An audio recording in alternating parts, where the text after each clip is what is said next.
So in 31 to 39, and in a minute we're going to go do this with a problem, it asks us to do certain things. It wants us to find the vertex. Now we've got two ways to find the vertex. In 5.2, we talked about how we could complete the square. Okay? That is not always the easiest thing to do, we learned, right? Because if you start getting fractions, it's a mess. There is another way to find the vertex. If I want to find the vertex of an equation, and I'll go ahead and use number 3 now as we go through this to give us some, real numbers to play with. Do y'all remember from Algebra 1 that you didn't even know how to complete the square, but you could find a vertex? Do you remember there's a little formula, x equal negative b over 2a? Hey, look at the beginning of the quadratic formula. Does that look familiar? If I want to find the vertex, that tells me the x-coordinate of the vertex. Let's go find it with number 3. Let me go ahead. Isn't my a here the invisible 1 in front of the x squared? What's my b? What's the coefficient of the x term? Isn't it negative 6? Y'all with me? Yeah. Okay, what's the c here? 8. Okay. So I got my a and my b and my c. If I want to go find the vertex, I could use this, instead of completing the square, I can go use this nice simple little equation here, and all I got to do is plug in the b's and the a's here, and I'll have the x-coordinate. Oops, I meant to make that a parentheses, and I'll try to make it a fat parentheses. I just need to plug in the b and the a. So the b was a negative 6, right? So let's go stick it in here. Do you see why I use parentheses now and put the negative out front? Negative 6 is going to be what? 6, right? Now on the bottom it's supposed to be 2 times a. Well, a was 1. If I plug that in, 2 times 1 is 2. Guess what the x-coordinate of my vertex is? It's 3. Now, I didn't have to complete the square to do that. So there was 2 ways to do it, and here's the other way. And a lot of you are probably going to like that way easier, better than completing the square. How do I find the y-coordinate? You know? If I have an x and I want to know the y that goes with it, don't I plug it into the equation and find the y that goes with it? Right? Okay, so my x is 3. I'm going to write my equation. I'm going back to my equation, and I'm going to leave a parentheses for the x's. And I remember x is 3. I had it over here, so let me plug it in. Let's find the y that goes with x is 3. 3 squared is 9, right? Now we're going to, PEMDAS says we multiply next, so what's 6 times 3? It's 18 minus 18. You could think of it as negative 18. And then plus 8. So let's go left to right. I have $9. I take away $18. You can think of it, I got $9 in my pocket. I want to buy something that costs $18. How much short am I? $9 short. So I'm going to put negative 9. Then 8.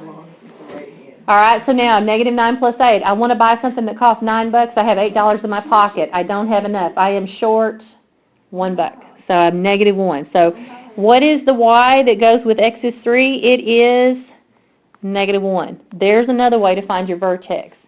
And remember, they ask us to graph it at the end. So we'll come back and take this information and graph at the end. Yeah, we're going to go through all this. Okay, now finding the x-intercept, that's another thing. Let me just number the things they ask us to do on number 3. A was find the vertex. B, they ask us to find the x-intercepts. We have choices for this too. One choice is that we could factor. Let's see. You could actually factor this problem. But in this section, they're trying to get us to do something else. They're trying to get us to do the quadratic formula. If I were not told that I had to use the quadratic formula, I would factor this, though, because wouldn't the factors be what multiplies to give you 8 and adds to give you negative 6? Wouldn't it be x minus 2? Ooh, that one doesn't work as well as I thought. It doesn't factor, does it? It doesn't factor. So we have to use the quadratic formula. So here we go. Let's sing it. X equal negative b plus or minus the square root of b squared minus 4ac all over 2a, which I wanted to be a parentheses. Okay, so here we go. It's 2a. So let's go plug stuff in. We already picked off our a, b, and c when we did the vertex. So hey, look, they're already ready to go.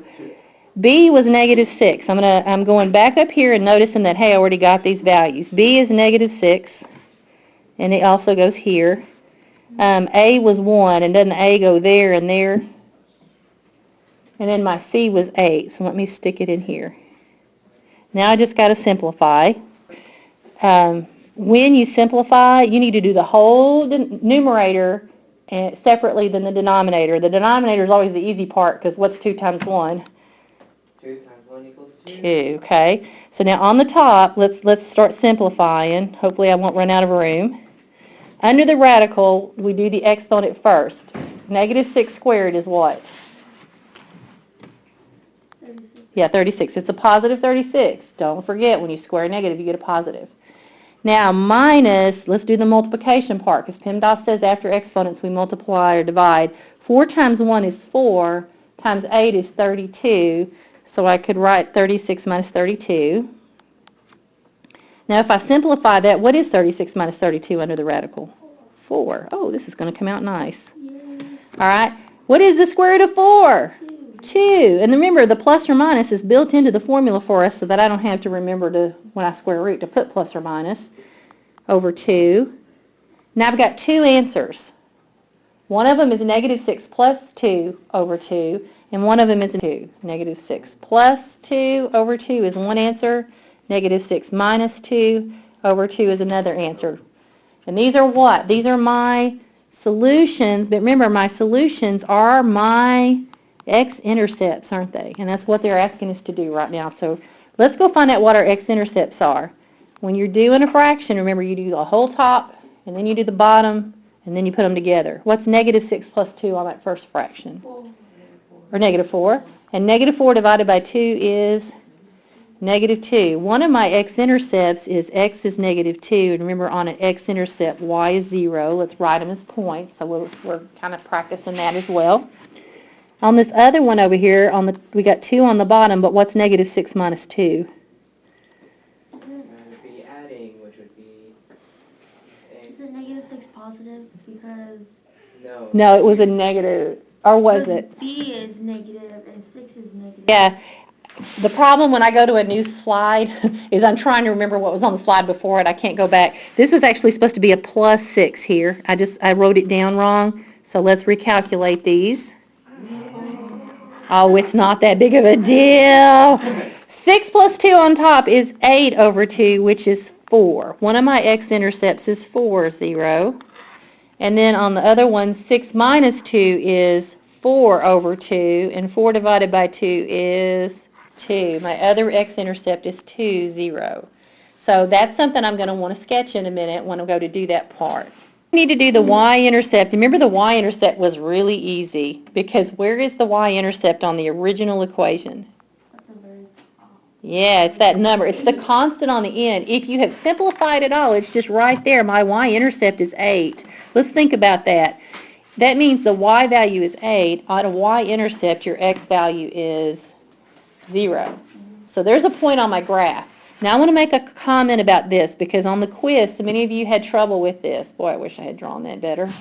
Do you remember if my let me kind of do a little mini sketch here, because we know now that our x-intercepts are 2 and 4, right?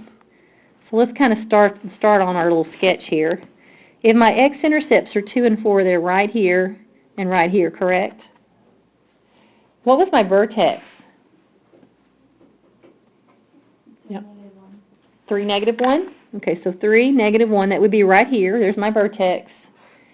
And then I had a y-intercept of 8. 1, 2, 3, 4, 5, 6, 7, 8. Let's say it's right here. Okay, I didn't draw my axis up far enough. Okay, now the axis of symmetry, that's kind of an imaginary line that goes through the vertex. So let me draw it in. On the quiz, when it asked you for reflection points, it was asking you for the buddy point of a point up there. And some of you got confused and you tried to make a buddy point for the vertex, but the vertex doesn't have a buddy point, does it? It's right in that middle line. So if I have a point, if I'm looking up at this y-intercept, let's say I call that point P or something. When they asked you for P prime, it was saying go on the other side. Let's say, isn't that about as far away there? And you can count. If you have a graph that has lines on it, count over and find out what that point is. they would call it P prime just to say it's the reflection point of point P. And you could also call it a buddy point. If that is 0, 8, isn't this going to be, let's see, the vertex was at 3, so it's 3 units over to the vertex, so it would be 3 more over here. That point, I think, is going to be 6, 8, isn't it? If I were to talk about a reflection point there, P prime, would it be 6, 8? Any of you guys got a good graph that you're drawing on, or are you all drawing? Okay, so that's what the reflection point is, Misha and Dakota. Did you know that? Yeah, I did. That's what the reflection point is. And that was kind of important on the quiz, wasn't it? All right, so here's another point. I can sketch a graph right now. I don't know, they may ask me for something else, but can I get a decent graph here? Because look, there's 5 points right there, and they were just the important points on the graph. That symmetric point that they asked me for, that was this P prime over here. When I add a symmetric point, I don't want one for the vertex because it really doesn't have one. I wanted it for the y-intercept on the quiz. So some of you that may have missed that little piece, you were just doing the symmetric point for the y-intercept. And I think that threw a bunch of you off just a little bit there. And we just did the sketch. Hey, we just finished that problem, didn't we?